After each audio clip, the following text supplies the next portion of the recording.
Master? How may I help you? All right, hush. Yes, I know that it's just the both of us, but, you know, I could never be too careful because you never know when any of the other staff are here and listening. Yes, I know. Well, don't remind me, okay? I know. It's literally just us two, but still, it doesn't matter. The other staff could be listening in right now and we would have zero clue because you continue to run your mouth without telling me what it is you need.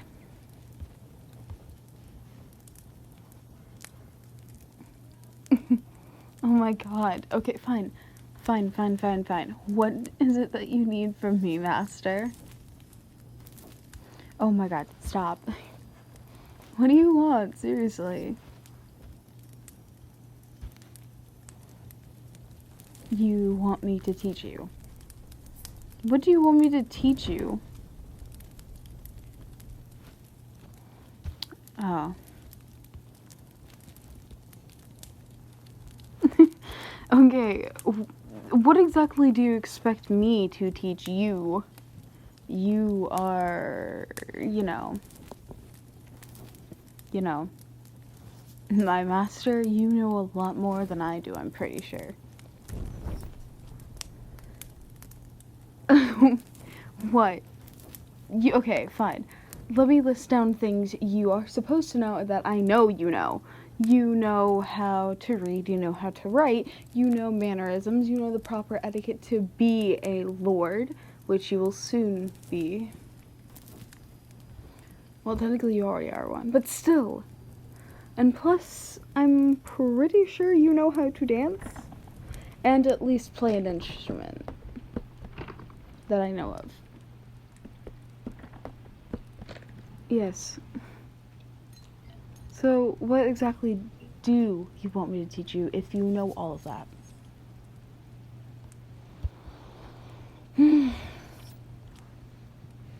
You know, you are truly annoying. If you just want me to read to you, just tell me.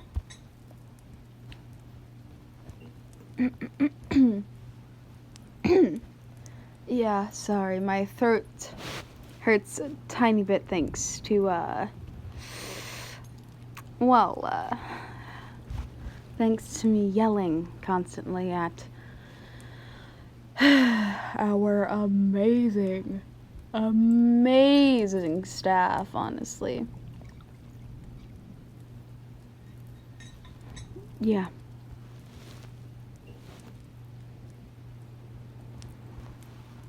I'll be fine, though. Anyways, what is it you wanted exactly? You wanted me to read to you. What, would you like me to teach you random facts about Harry Potter, I guess, while reading? I don't know. Fine. I'll read you one chapter, if afterwards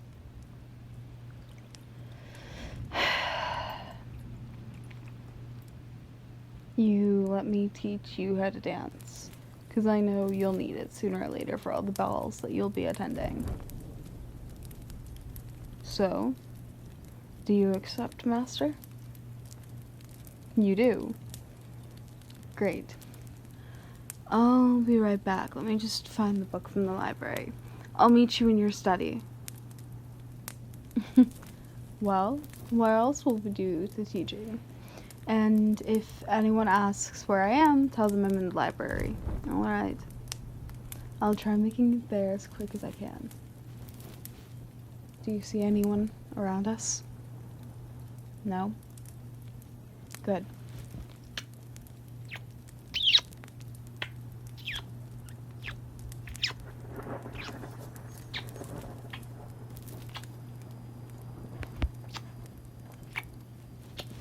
Okay. I need to stop before it gets too far and then we're caught. Okay. Just go to your study. I'll be there in a moment. I promise. Go! Alright. Go! Stop making googly eyes at me and go. Fine then, I'll leave first. I'll see you soon, Master.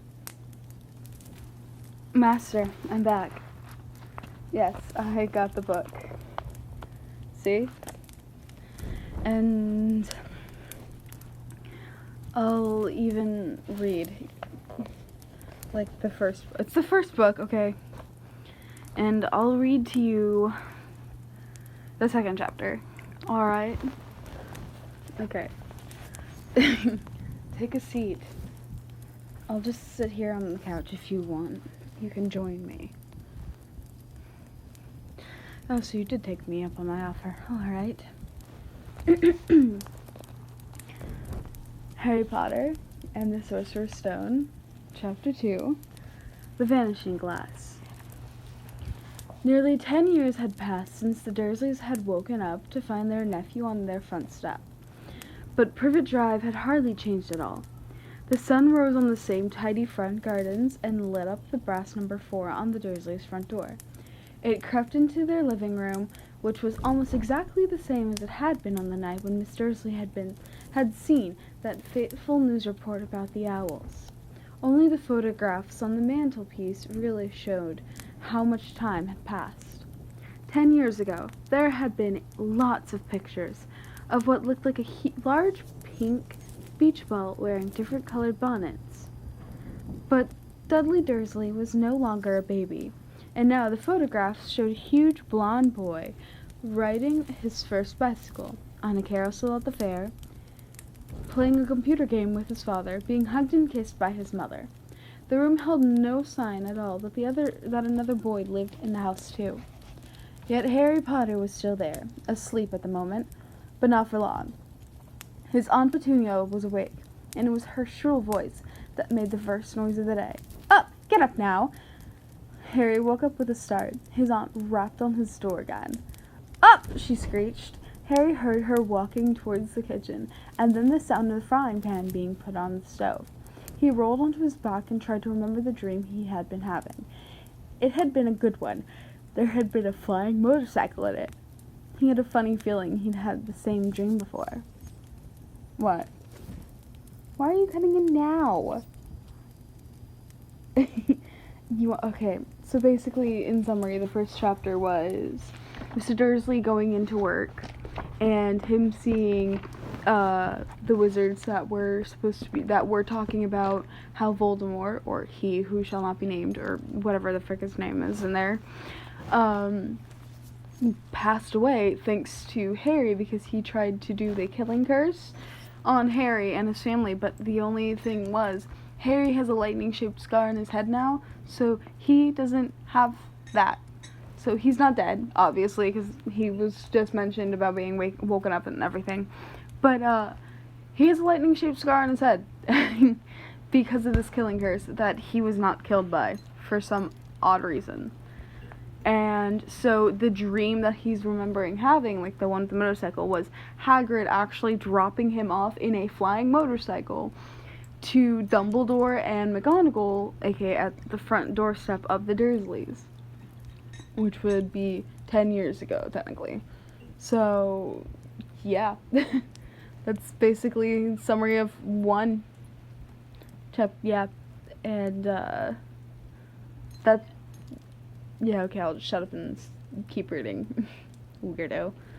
Also, Miss Dursley never was the one to cook. It was usually just Harry.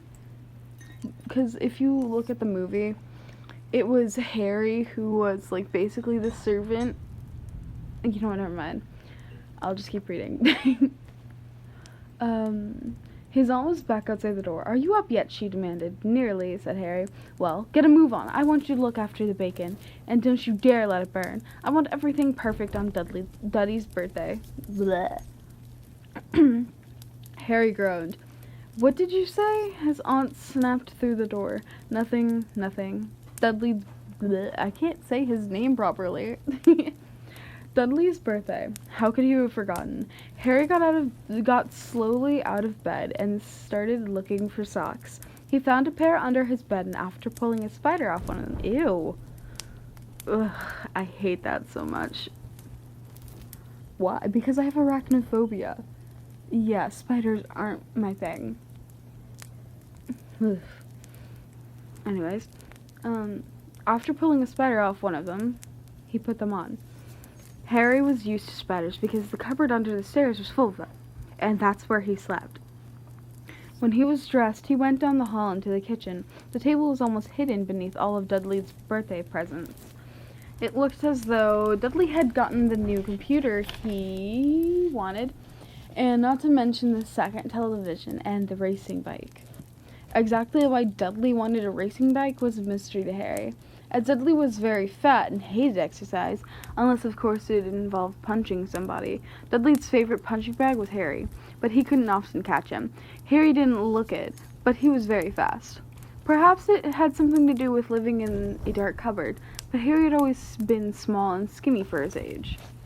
He looked even smaller and skinnier than he really was because all he had to wear were old clothes of Dudley's, and Dudley was about 4 times bigger than he was. Harry had a thin face, knobbly knees, black hair, and bright green eyes. He wore round glasses held together with a lot of scotch tape because of all the times Dudley had punched him on the nose.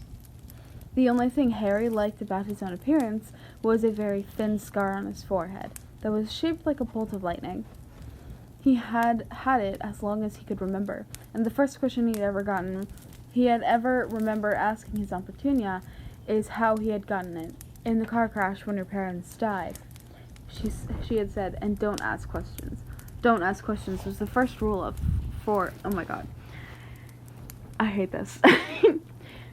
Don't ask questions. That was the first rule for a quiet life with the Dursleys. Uncle Vernon entered the kitchen as Harry was turning over the bacon. "Comb your hair," he barked, by the way of a morning greeting.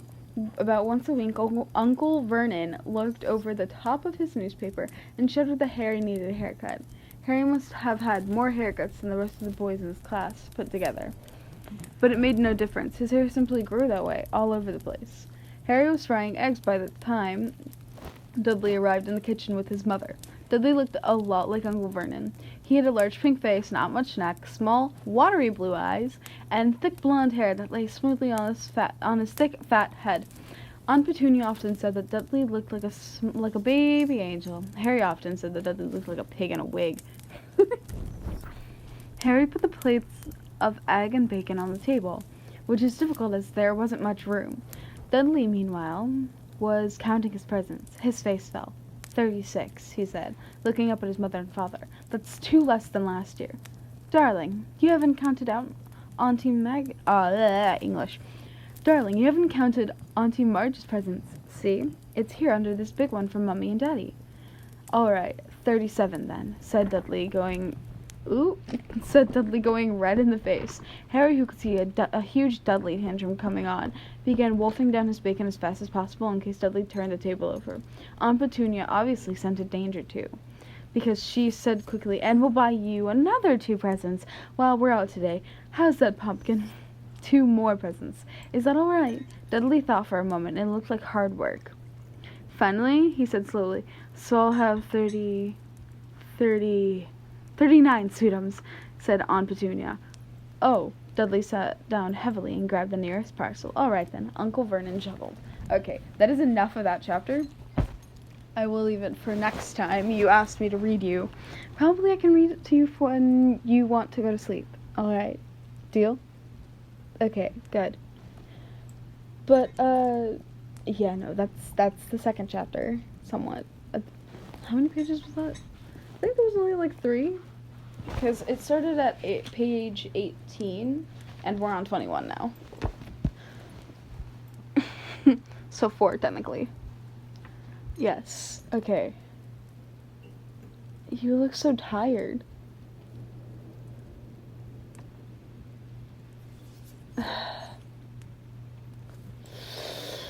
I can teach you the waltz. It's simple. It's dun dun dun dun dun dun dun dun dun dun dun dun. So it's on the count of 1 2 3 3 1 2 3 3 1 2 3 3 1 2 3 3 1 2 3 3 1 2 3 3 1 2 3 3, or you can go 4 1 2 3 4 1 2 3 4 1 2 3 4 1 2 3. It's simple. Plus, all you're doing is moving in the shape of a box if you're not doing the spinning one. And it's simple, trust me. Come on, I'll show you. Come on, get up. Come on.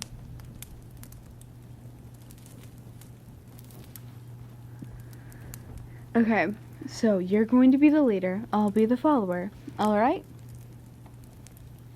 Good. So, what you do is, okay, so put your arm right here on my waist and hold my hand. There you go.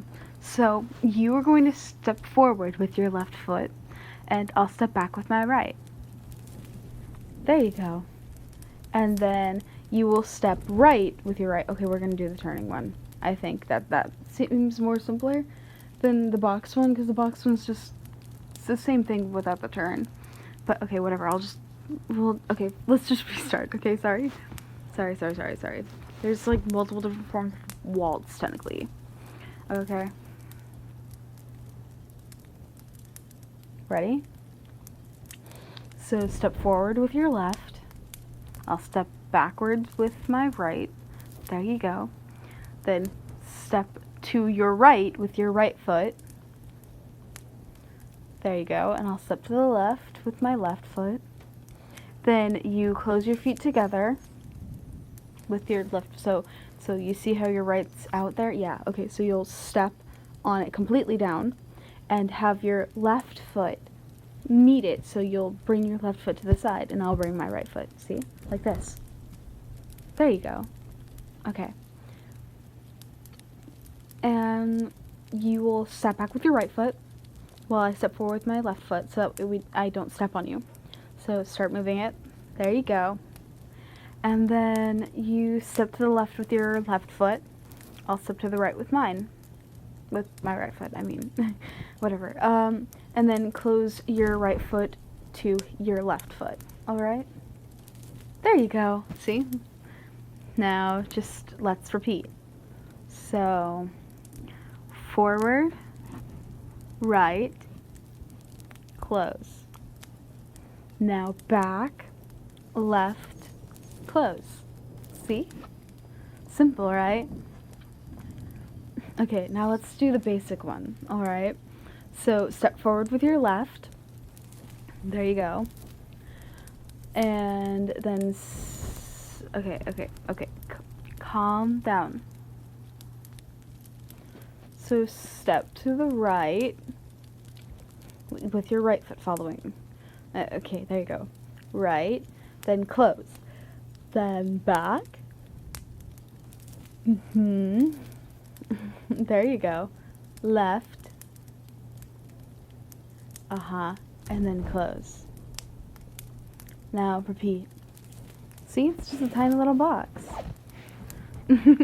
Okay, now try it with a turn. Yes. So basically when you step, okay, we'll start off normally. So you go forward with your left. Now then, for when we're turning right, that's when we also start turning our bodies to the right. Well, your body would start turning to the right, and mine would be to the left. But yeah, there you go. Okay, and then close. And then back. Yes, with your right foot, back. Then start turning to your left. There you go, and close. See? It's not that difficult. There you go. Alright, I think it's a bit enough for today. You had me read and I taught you dance. It's just a basic waltz step. Everyone does them at balls. Now then, Master, I think I'll be getting back to my work. I can hear the other staff outside as well. Goodbye, Master. There you go. Just a quick little goodbye. And dinner will be ready soon. Okay, hi guys, it's me, Midnight, and, I'm gonna just let, okay, no, I'm not gonna do that, but, yeah, so, a lot of people voted to make this into a series, so I think that's where it's gonna be headed now, you guys, you know, yeah, I don't know, but, so far, it seems like a pretty good series. Nothing too bad has happened so far, hopefully. But don't worry, the Demon Girl series is not over yet. I'm probably going to make a few more parts to that series, then have the coronation, and then probably have you guys be decision makers for this. And someone has also brought up the idea of having a Harry Potter series. And in all honesty, in order for me to do that, I think I'm going to need some help from other VAs and stuff. So we'll see, we'll see. But I hope you enjoyed. I certainly enjoyed this. And yeah, no, I was just being like a whole geek or like a little nerd this whole time. So yeah. But anyways, have an amazing day, night, afternoon, whatever time it is for you. It's currently 1 p.m. for me. So, yeah. Anyways, have an amazing time existing. And, yeah. Bye.